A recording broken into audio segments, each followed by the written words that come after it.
Like, tag, share, subscribe.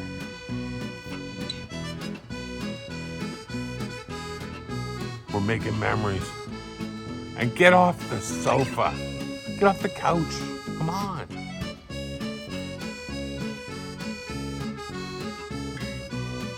Peace. 5/16 is more than ample. You want to use bigger, go right ahead. I like to live dangerously. Okay, we're here at the farm, at the paddock. Away we go. I'm on my way back home. Looks like it might rain at the paddock tonight, and unfortunately, I don't have this car taken apart yet, so.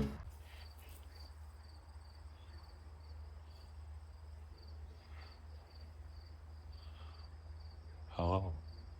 Welcome to Tin Horse Restoration, episode 10. Exciting stuff today, because I'm feeling a little tipsy. Do you know what I mean? And that right there is about to get very tipsy.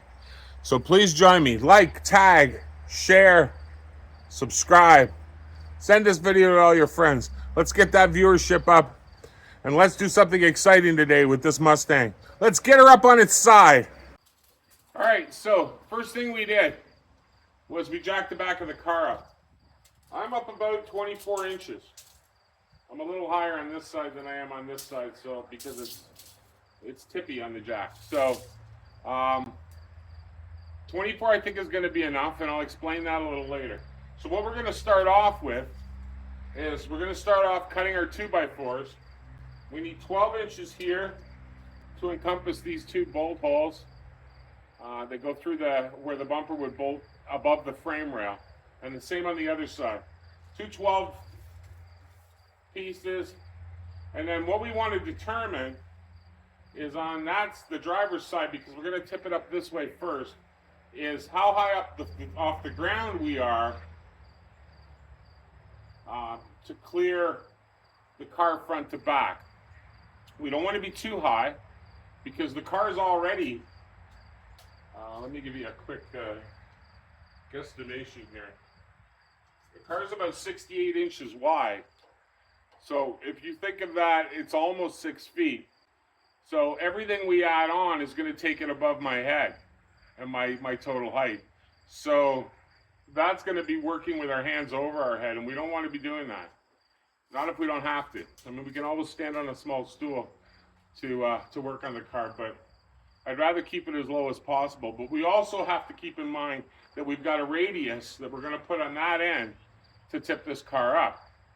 So if we think in terms of the car being 68 inches wide, and we want to be at least 6 or 8 inches off the ground. So that gets us up, let's call it 8 inches onto 68, gets us up to 76. So what I'm going to do is I'm just going to check that and make sure that that's given us the clearance that we need from front to back.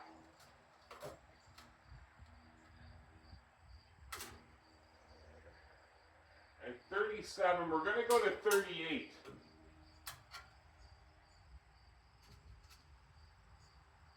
Actually, I'm going to go to 40. So we need an 80-inch piece. And the reason that we're doing 80 inches is because I'm going to tip this right, then I'm going to tip it left, probably. I'm not 100% sure yet. But I want to build it so that I can tip it both ways. So we're going to start off by cutting those pieces and getting them bolted on. And that gives us a starting point. And that gives us a bar across so that we can measure, we get the car perfectly level as we go up, and that kind of thing. What I'm using here is carriage bolts. I'm using 5/16. You know, anybody that's freaking out over that, there's 4 of them going in the piece. 5/16 is more than ample. You want to use bigger, go right ahead. I like to live dangerously. Anyway, I'm going to run these through, get my piece across. Okay, as you can see here, I've got 2 holes drilled in this small piece. I got 2 holes in the big piece. I got the same at the other end. So what we're going to start with is carriage bolt with a washer on the end. We're going to come through the first hole from the inside. Going to start with this block, sliding it on.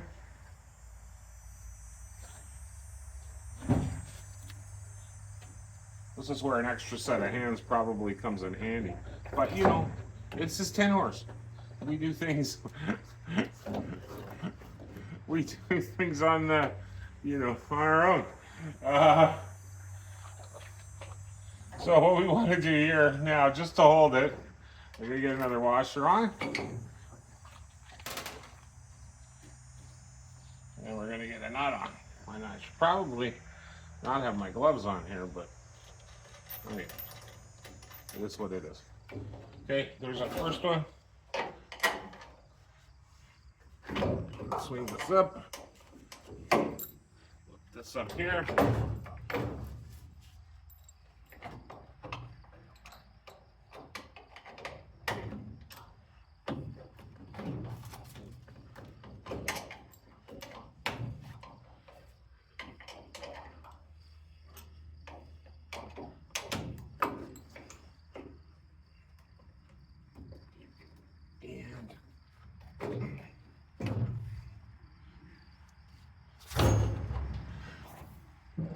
You know, to make things a little easier, I'm going to do the other side too.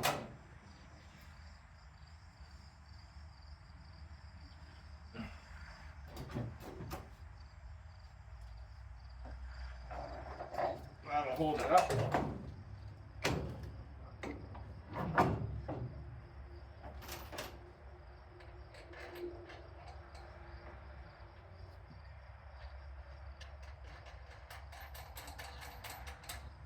Okay, that's one on the other side.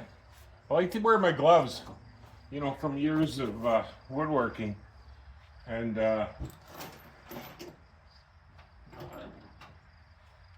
you learn. Especially we used to deal in reclaimed wood, so you learn to wear your gloves at all times and work in them, because splinters are no fun, and reclaimed wood splinters, they get infected really easy. All right, there's one side in, and if I back up here, I got this first one in here. Let's put the second one in.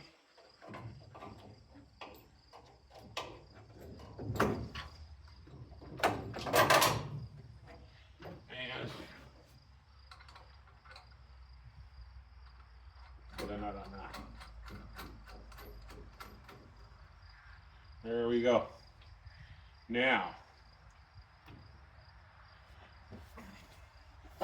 we've got our cross piece on, and we're sitting at a bit of an angle, and that's because this top piece juts out a little bit. Now, I could have lowered the blocks to firm them up, but I wanted the holes closer to the middle of the 2x4, not out near the end. That's the logic behind that. So all we're going to do is shim up inside the block against the car. So I'm going to have to cut myself a couple of little shims.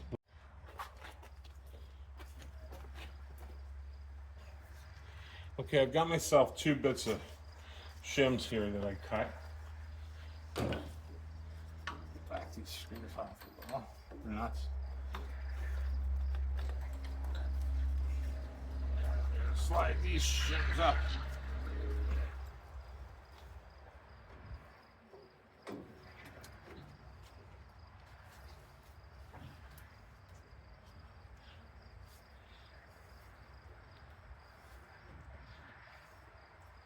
That's going to get us straight.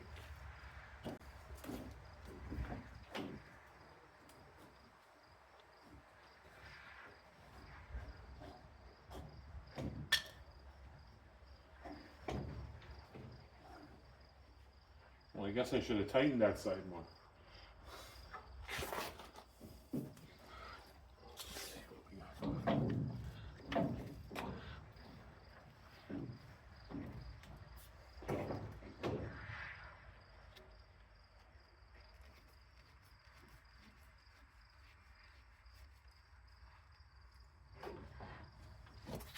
All right, so now we're going to simply just tighten these nuts up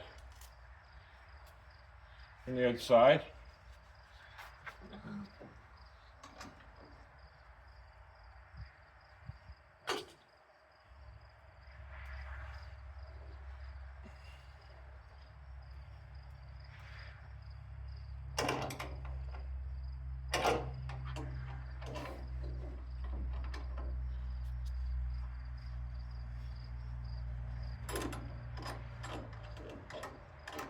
So now we've got our first piece that we're going to work from, all ready to go, bolted to the car. So I'm going to tighten those up some more. All right, I'm going to address this now before we go any farther, because I think it's important to point this out, because we're gonna have to deal with it. This car, the reason this quarter panel is missing is this car's been in an accident. Somebody hit it on this rear passenger side, and it looks to me like the tire took the brunt of the impact, and it caved in that wheel well. And that's why we've got a new one to replace it. And it caved in the trunk floor here that extends out. But it doesn't look like it's damaged the frame rail. Now, we won't know until we get it up. Now, what I have done, and what I'm going to check here before I tip this, is that I'm going to get the front of the car, the frame of the front of the car sitting on the floor level. Put a level on it, get it perfectly level. And then I'm going to check the height of the tail light panel on the driver's side compared to this side. And that's going to tell me how much this has dropped down. Now, when I look down the tail light panel here, it's pretty straight. It looks like it drops a little bit, but there's a little kink in it right here.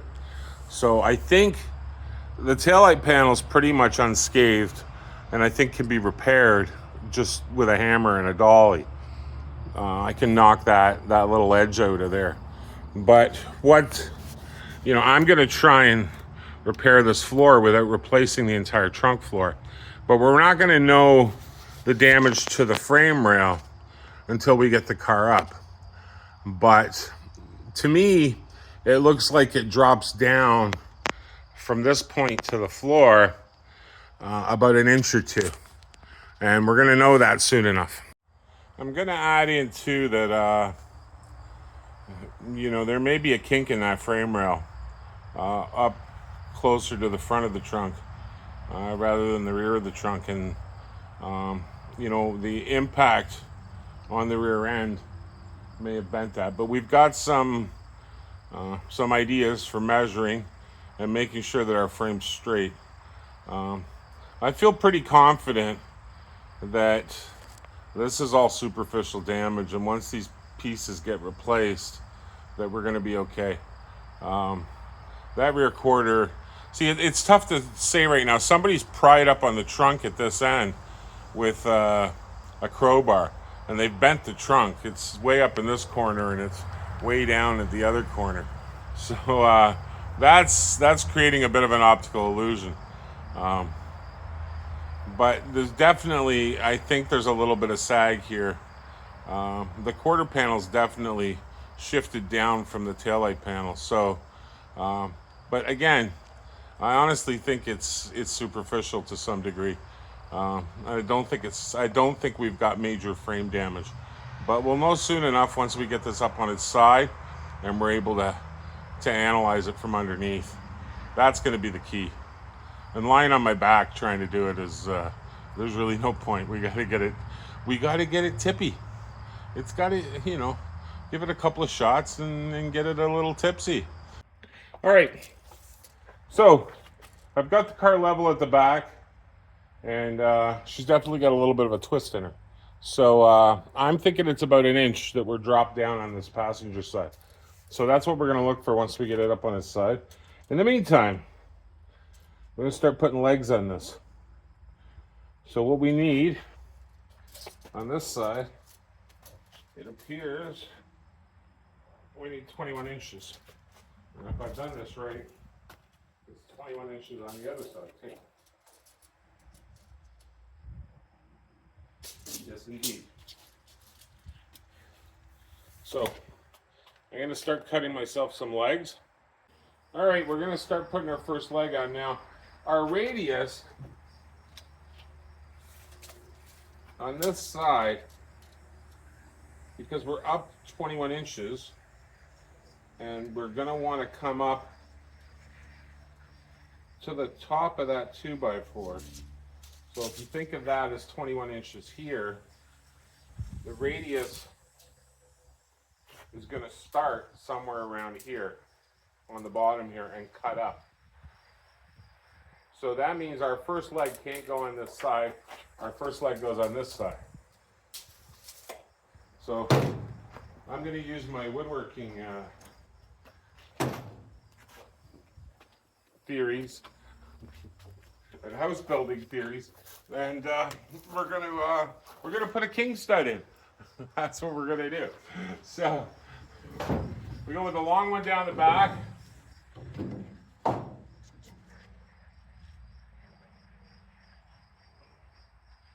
we're gonna put our first screw in so that we can rotate it.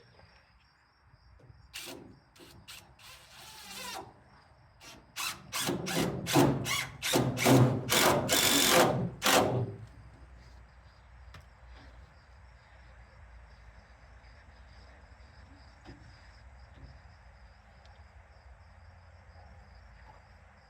we're just going to screw all four. Now, you could say, hey, Colin, you know, are you going to put a level on that, make sure it's exactly 90, or no? No need. It's not a science. Don't get yourself caught up in 1/8 of an inch or that kind of stuff. It's just not worth it.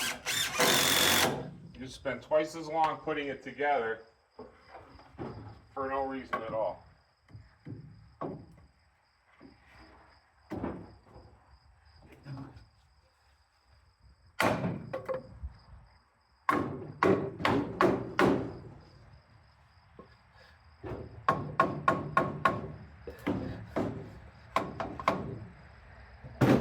It's not going to care that it's a little out of round.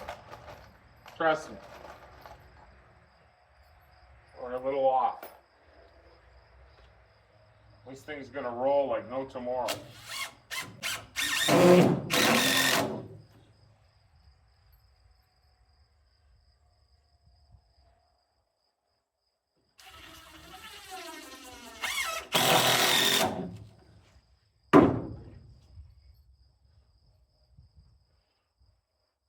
Now, what I've noticed with other people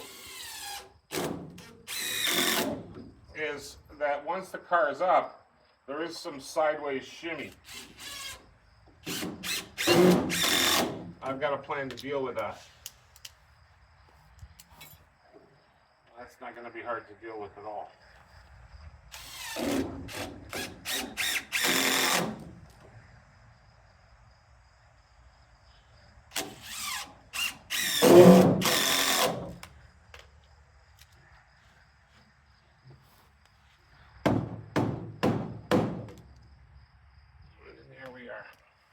Okay, we're going to put a plywood gusset on here.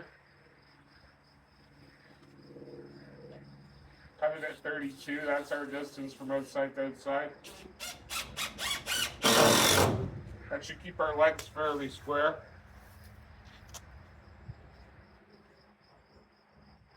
You'll see guys that approach this on the internet and they do stuff, you know, we try and turn it into a science experiment. You don't need to do that. This is not something that requires calculations or anything like that.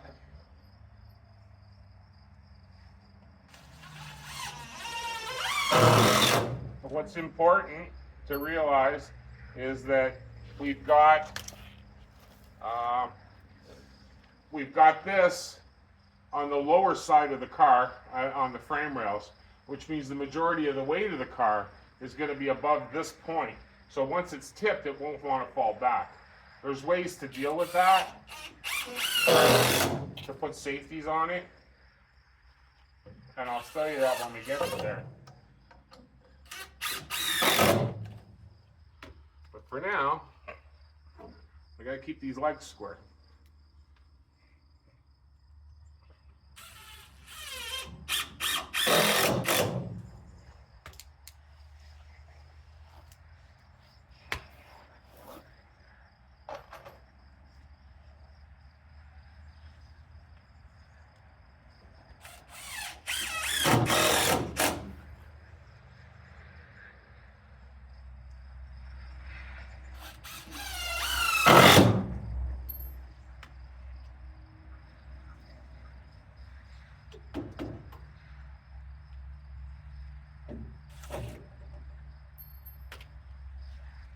You know, for a woodworker, you'd think I knew what I was doing here.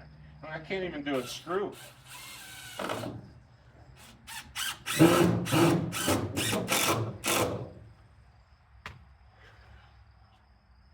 let's get one more in there. So we're not relying on just one.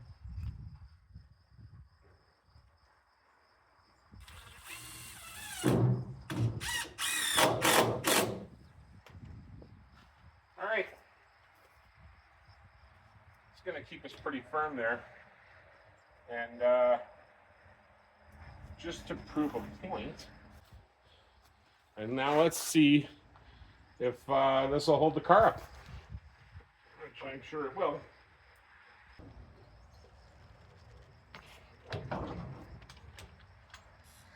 There we go. Now what we got to look for here is this wobble. What wobble? There's no wobble. So for all the people that are paranoid, oh, it's gonna wobble. Yeah, she's not wobbling. So, and I would like to add in something that I think is important. And, you know, if you're doing this yourself, understand something. I've never done this before, all right? I watched a couple of YouTube videos. I know my car. I know where where the frame rails go, where the bumper goes, where the strength points are. And I just worked it out in my head on my own. It wasn't that hard. So a lot of these guys make these videos and make it sound like it's, it's this major thing. This is not difficult to do. You can do stuff like this. You can do it on the cheap. It's a lot of fun actually. It's just building something and doing it for the first time. So, be brave. Don't worry about it. Things work out. And if you have a mistake, no big deal. You just deal with it. All right. Next, we're going to deal with the radius. We need a radius from here all the way up to here. We've got 24 inches from here to the end and 24 inches up to the top here. So we're going to do a 24-inch radius. Cuts around this way.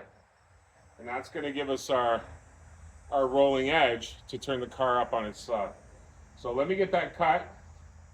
Got some measure to do, some cutting to do. We're going to do a cross brace here to give that leg some support on its way up and keep this in its place. And so I got some bits to cut. Going to get that done. I'm going to come back and then we'll show you how it's all going together. So as you can see there, I put 245s in the back to help support the turn. You'll see I'm going to put some more 2x4 in to help strengthen the plywood that we're going to use for the circles. So, but now we're getting strong for the extension that goes out. And it's just a matter now of nailing on a radius and building the back up so that we've got a nice edge to roll on. You know, here at Tin Horse, it's safe to say that I don't always come prepared. So I didn't have any string for today. Something I forgot. I always forget something. So I simply stole a bit of wire out of the parts car, and that's what we're going to use to draw our circle. It's that simple. So we do a little loop. Actually, we'll do it this way. And put a little loop for the pen to fit in. Put it at 24. Give it a little windy around the screw on the end.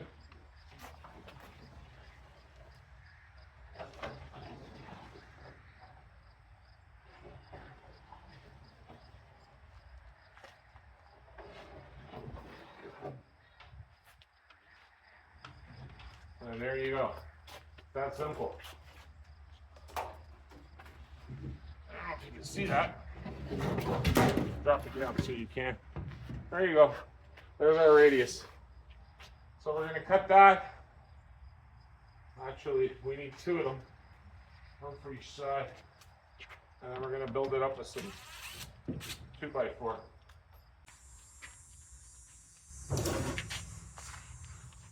You know, for you Maynard fans, that is a perfect circle. There you go. All right, we put some support on the back and screwed it through. I don't know why I keep saying we. Well, I kind of know why I say we, but I might share that with you one day. But no, trust me, I'm here by myself. So we're gonna screw that on. And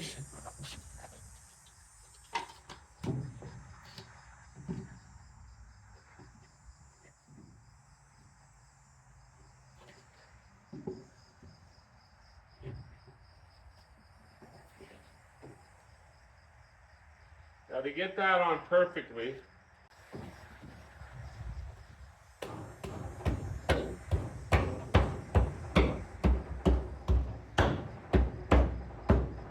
this is called improvising on the fly. We're just going to put a second set of nuts and washers on there because really it's not doing much, but every little bit helps. Because you know what it's going to do, right? I'm going to tighten that and it's going to sink right around the nut. Just to kind of lock it in.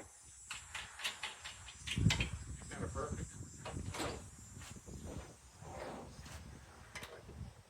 And that's what I'm talking about when I say you don't need to put so much planning into this. Like, don't worry about it. It's not rocket science. Trust me. There you go. That's right up tight against the 2x4. Just ate the nut. It was already there. I could have jacked this up and took those off and blah, blah, blah, blah. No need. We're all good.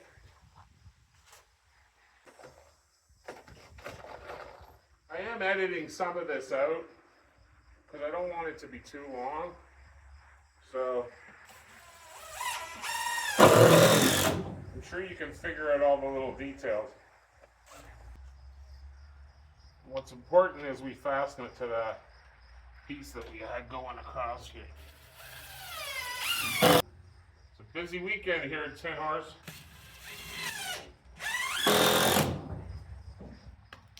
Got a couple of side gigs I got on the go. I gotta fund these projects. I got a table I gotta work on. And I'm sewing a bunch of canopies for a mobile home. The guy's a cool guy. Nice fella. We are rocking and rolling. Now, The only thing we need here left on this side before we go to the front is we need a leg. You see that? I don't know if you can see that. I can't see the camera. We need a leg up here. We gotta come up, and we need a 45. Something to sit on once we've turned it up. I'm sure now, if you didn't know what a tip over jig was, you're starting to get the idea. So we're gonna put that on there. That gives us something to sit on when we get it up. And that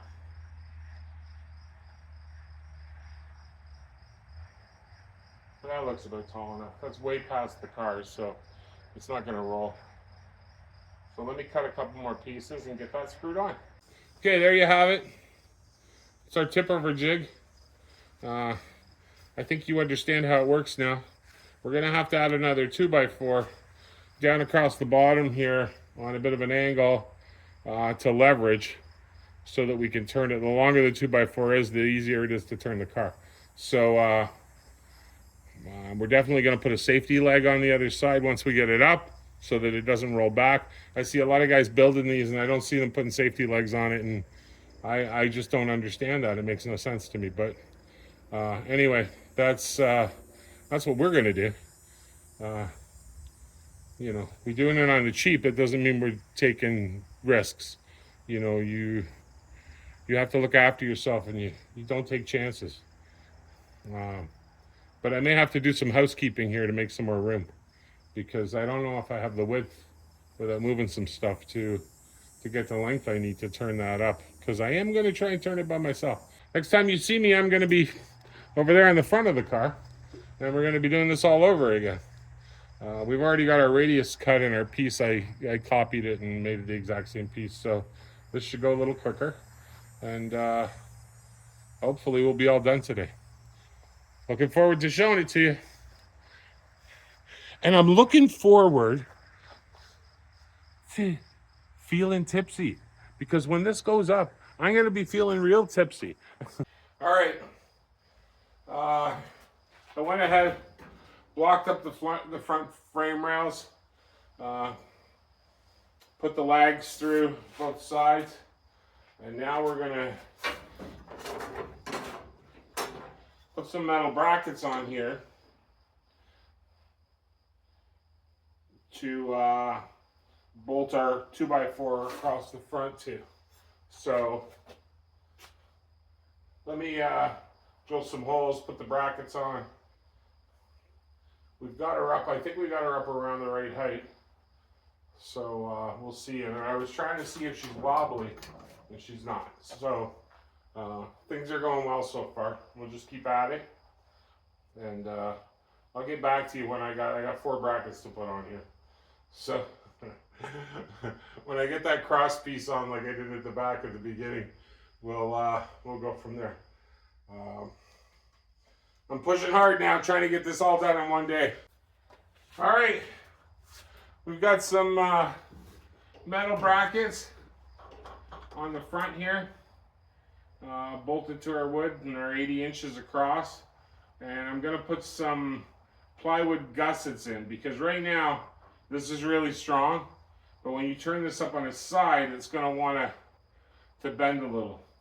So I'm gonna put some plywood gussets on, and once I get them on, you'll see what I mean. It's gonna give it some added strength. So we've got our down legs, I got our cross piece, and we've got our gussets on there. So we're looking pretty good. Bolted in fine right to the frame rails. So it's up on its own now, no jack. Seems like it's pretty good. Some of that's gonna, there's only 4 screws in those legs right now, so once I add in some support, and you're gonna see what I'm gonna do. I'm gonna put another piece into this cross member that's going to take that sideways, that little bit of sideways wiggle out.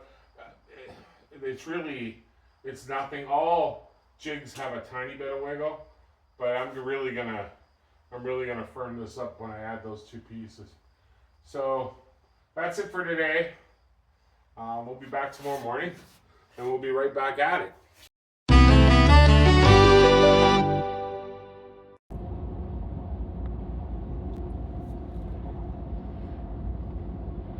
It's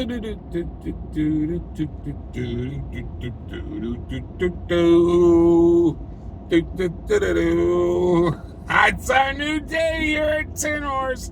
Yes, it is. And it's day 2 on the tip over jig. And I'm still feeling a little tipsy. Yeah, I am. You know, I learned something yesterday. Don't get your Tipsy shirt too dirty because you got to wear it 2 days in a row. Oh, you know, the joys of shooting a YouTube channel. Anyway, we're on the way to the paddock. I almost said farm. I didn't that time, though. I said paddock. We're on our way to the paddock. We're going to get right at her. And it's a beautiful day. This weather is like perfect. And not too hot. Sun's shining.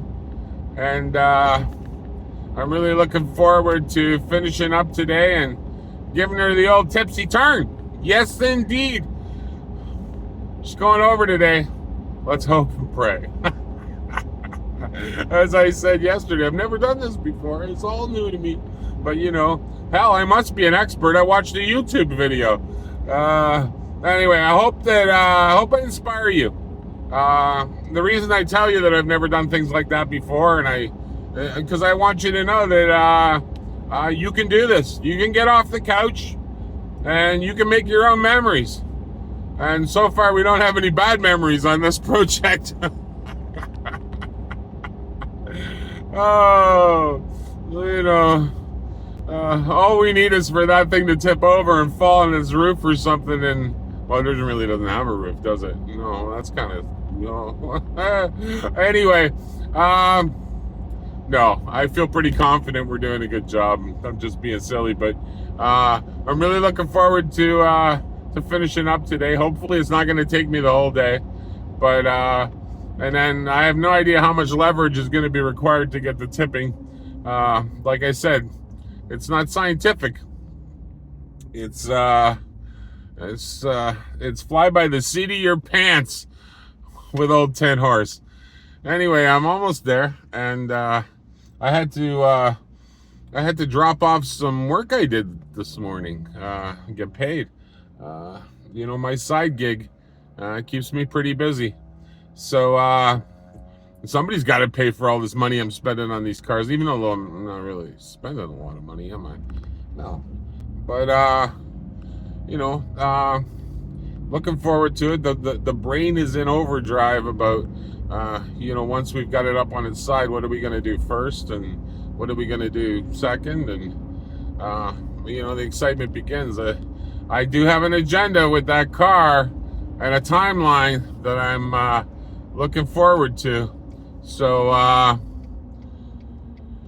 got to get moving. We got to get the majority of that thing cleaned up and the welding done and stuff, and shoot some primer on it before the nasty Canadian winter sets in. Because I don't have heating in the shop. So yes, that's the downside. And you know, not only do I not have heating, I don't have a bathroom. That's the downside to, you know, a cheap shop. You the rent may be low, but there's a reason for that, you know. So anyway, I'm just pulling in here right now, and oh, there's the remnants of my parts car. Oh dear, I got a lot of work to do there. It's never ending here at Tin Horse. Anyway, I'm gonna get myself sorted out here, and we're gonna get right at her. I'm almost finished, so we just gotta put the curve on the front, and we'll be ready to go and get a little more tipsy. Yes, we are. And I'll put my stinky, smelly shirt back on.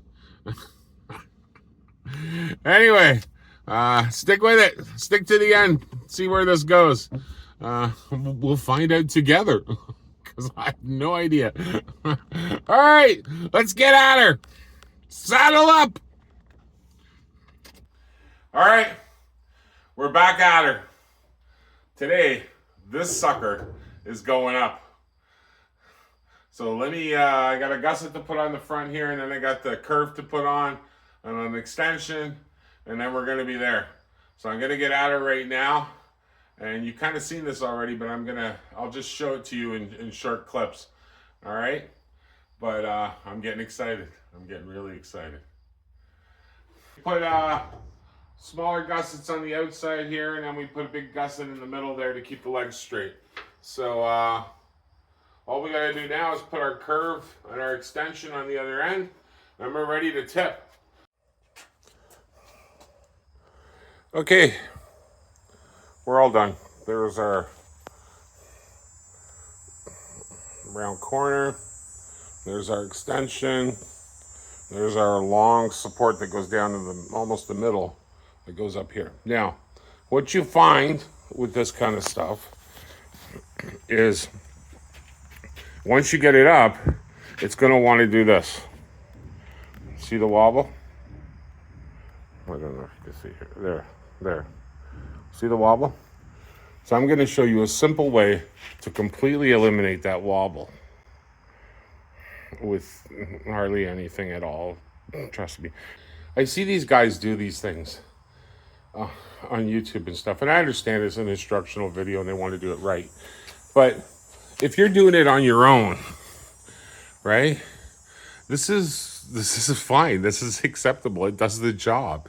You don't have to sit and make perfect 45 lines and everything else. As long as it's the right height, it extends far enough up, and it's solid and anchored properly to the car, which it is here, it's right to the frame rails, then that's all that matters. Don't waste your time doing stuff that isn't necessary. Making the perfect jig. If that's your thing and you've got time on your hands because you do this every single day or something like that, then more power to you. I applaud you.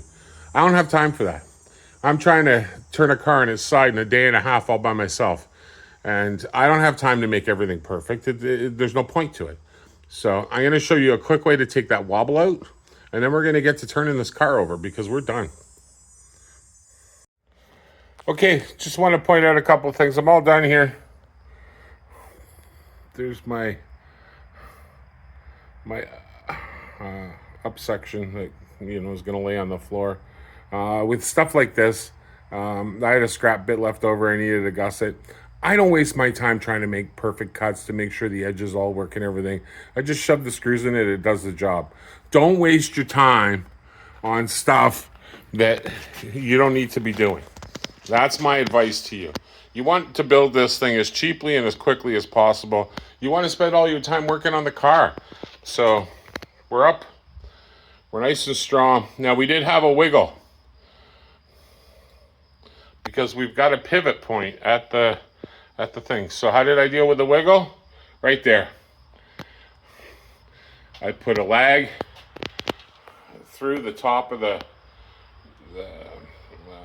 what is that, inner fender, whatever, at the rear where that's a good strong part. That's where the roof hinges bolt on. There was a hole there.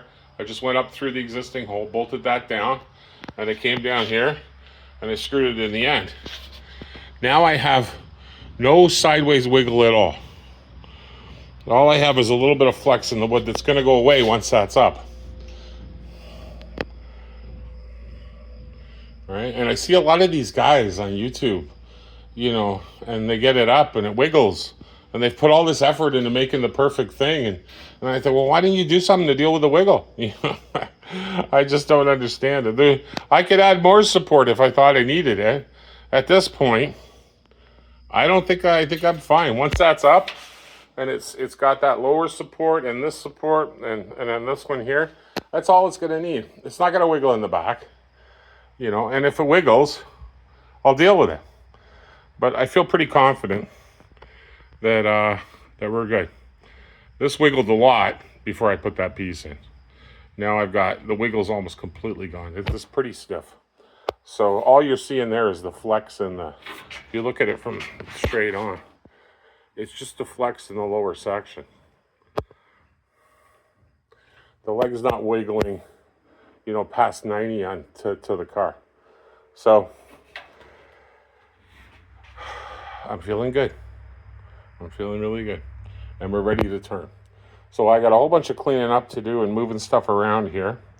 And then when I come back to you, I'll have come up with a creative way to do this. I think what I'm going to do, luckily, I have a lamb beam doubled up here on the roof. And I think I have my my come along in the back of the truck with some chains. So I'm probably going to hook it to the car on this side here. We'll bolt it down here somewhere. And we'll just lift this side of the car until the point where we can push it right over. But I got to bring it towards me a little bit so that I've got room to roll. Definitely at the back here. I'm too close to the wood over there. So I got to clean up the floor. I got to get this mess all cleaned up. Put all the tools away. But anyway, there you have it. The infamous tip-over jig. Tin horse edition. Anyway, it's quite the little rigmarole, isn't it? All right, next time you see me, I'm going to be lifting this car up. And I'm on schedule for getting this done early afternoon. So let's see where we go from here. Lots of clearance underneath. Wow. This has been quite the experience. Okay, I'll be back in a sec. All right, last time you saw me using this thing, I didn't tell you, I broke my tailbone moving that parts car. The thing let go on me. So I don't get along with this thing very well, but we're hooked to the lamb beam, and we're hooked to the frame, and two of us could probably turn this, but I'm on my own. So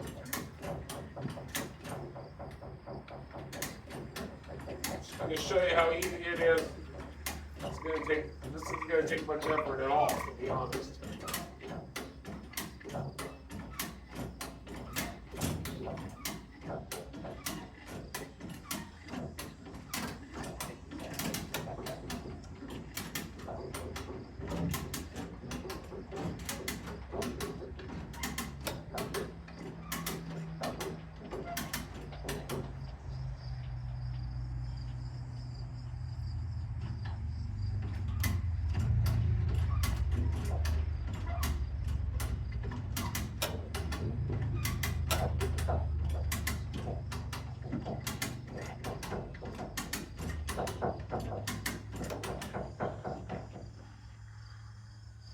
Looking good so far.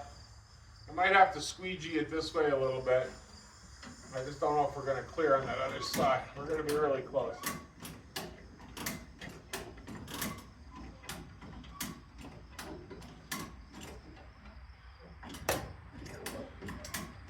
I'm feeling tipsy.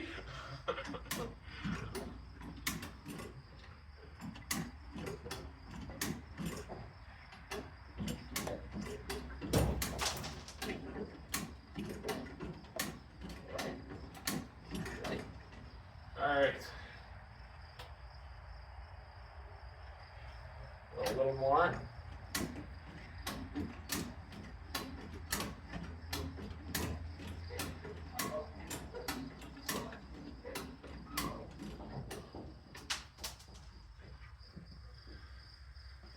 All right, just give me a minute here. Let me check everything. Make sure we're all right.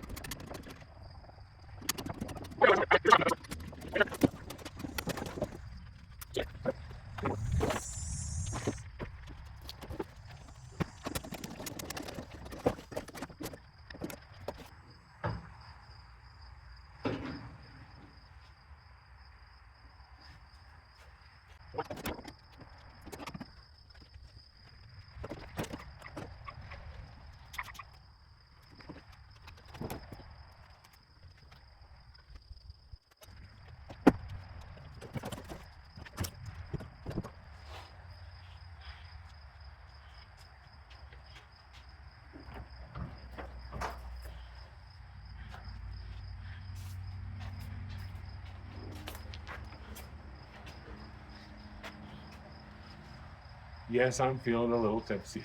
She's up, and we're all good. So we've successfully turned over a 1972 Mustang all by ourselves. Awesome. All right, I've done the front already, but I'm going to show you the back. This is what I call a safety leg. I don't know what other people call it. I just make up my own terms. You know, this is 10 horse. So put this on here. And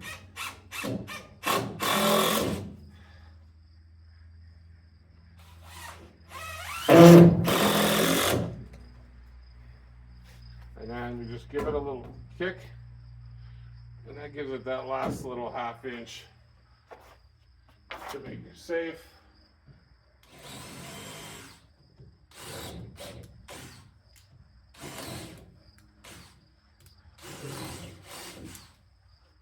You're going to put 4 screws in the bottom.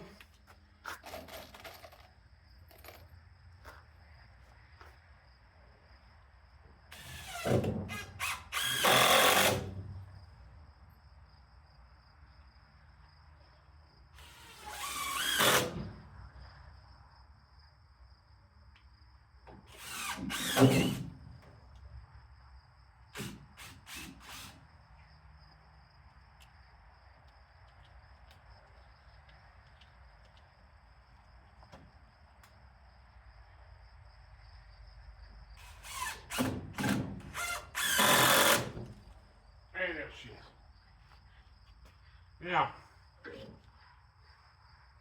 just to show you,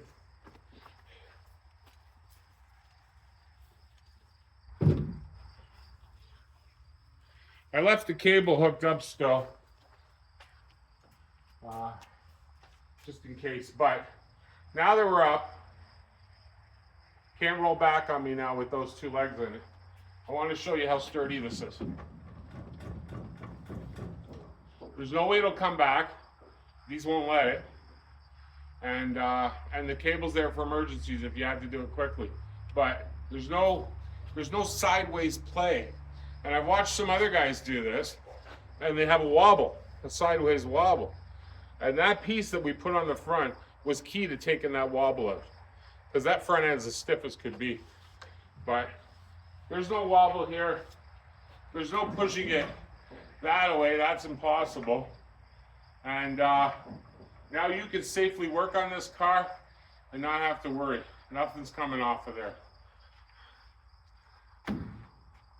So there you go.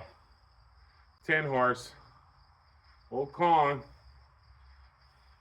Feeling tipsy. Manages to do a 40-hour work week. Do a little side hustle on the side. And still manages to pull this off in a day and a half on the weekend all by himself. So get off the couch. Get off the couch. You can do this. Bring the hobby back. All right? Cost me 90 bucks. That is it. And now I got a 72 Mustang up on its side, feeling very tipsy. So let me pull the camera off the tripod and I'll show you what the underside of the car looks like, because that's our reward for today, and that's all we're going to get. And all I've done is create another month's worth of work. So we got to get this all prepped and ready to start welding.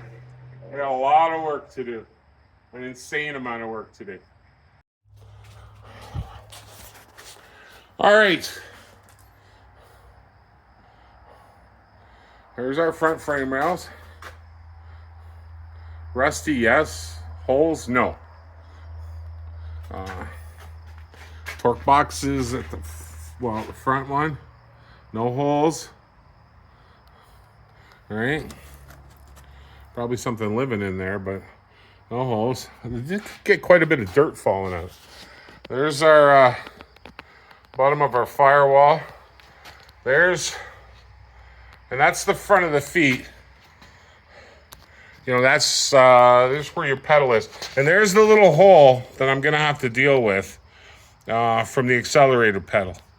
But that's gonna patch up really nice and look awesome. This is This is solid. This is not rusty falling apart. That's just a heel wear. That's all that is. Those are famous up here in Canada. All the salt off your shoe. Anyway, here's the bottoms. That's the extra plates that go in onto convertibles. Fastbacks and coupes don't have those. So we're good there. Frame rails, awesome condition. Those are gonna clean up really nice. Bottom one too, no rot. Rear floors, which are usually a disaster, look just fine. Rockers are awesome. Look at that, that's gonna clean up really nicely. And same down here. We've even got our seat belt clamps. Rear torque boxes. That's a solid torque box. And that's a solid frame rail. That's a good sound. So I don't see, I'm gonna scan this really closely. I'm looking for kinks from the accident.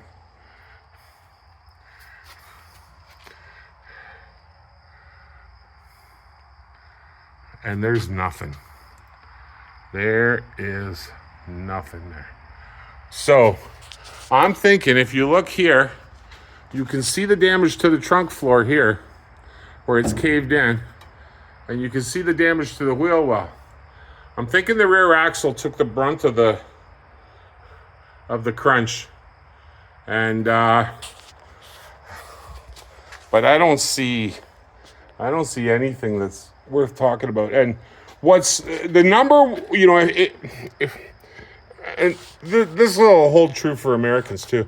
The number one thing that rusts on this car, the very first thing to go, is this rear support. And I want you to hear that. That is as solid could be. Those are your holes for your gas tank straps, and just look around those edges. This car is gonna clean up just fine. Look at the backside of that. That's beautiful. I'll tell you, this is one of the nicest cars I've ever worked on. Now, I think that sag that we've got has something to do with this mess here. And this is part of the rear quarter panel. So, and if you look, the eyebrow, you're not gonna, you know, if you're a Mustang guy, then you'll understand. But if I come around here, that eyebrow is really low and lining up with the taillight panel. And I think this whole taillight panel has sagged to some degree. But I don't think the damage has anything to do with the frame rail. Because look at that frame rail. This is straight as a pin. So what we're going to do is, just to make sure, we're going to build a jig that measures the bottom frame rail, the side profile of it, and then we're going to flip it over, bring it up, and check it against this frame rail. And if there's any difference between the two, it'll show up right away. But I'm looking at the bottom of that car, and those floor pans are as flat as pancakes. There's nothing serious going on here. Look at these front frame rails. Look at that. Look at this. This is stunning. Look at that there. There's no rot at all. Now, I did notice there was a hole. Maybe it's not a hole. Maybe it was my imagination. Yeah, no, it's not a hole. But I do have a little bit of shock tower damage right there. So I'm gonna have to deal with that. But these are all easy fixes. You'll see, we'll get around to that. Those are little patches. They're no big deal. But this is shocking right here.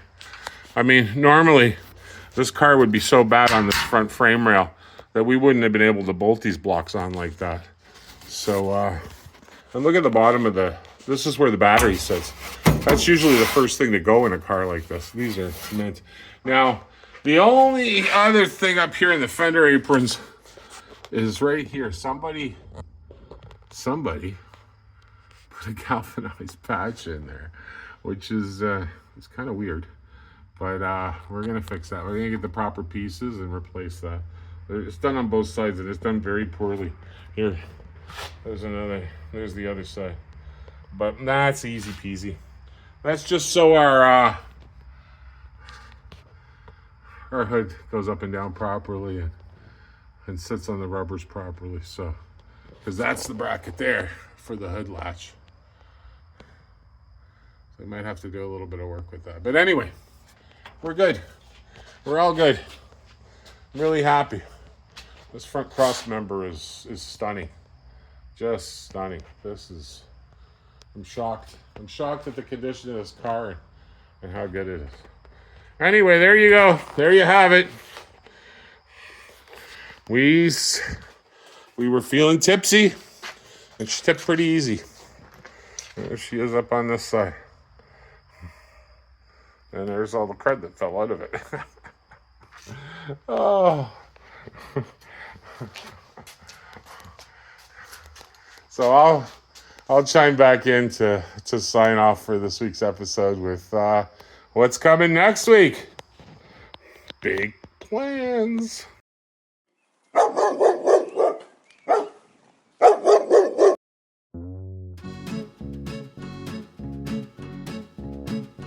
You know, so I was left alone a lot.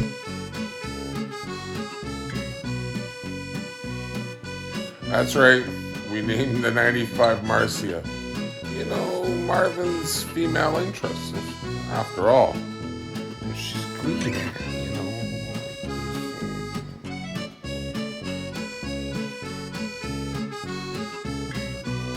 I sat in class and I sat right up at the front because, you know, I wanted to take in everything I could. In a lot of the other classes, I sat at the back. Trust me. All right, I just want to chime in with a little story here. I'll keep it short.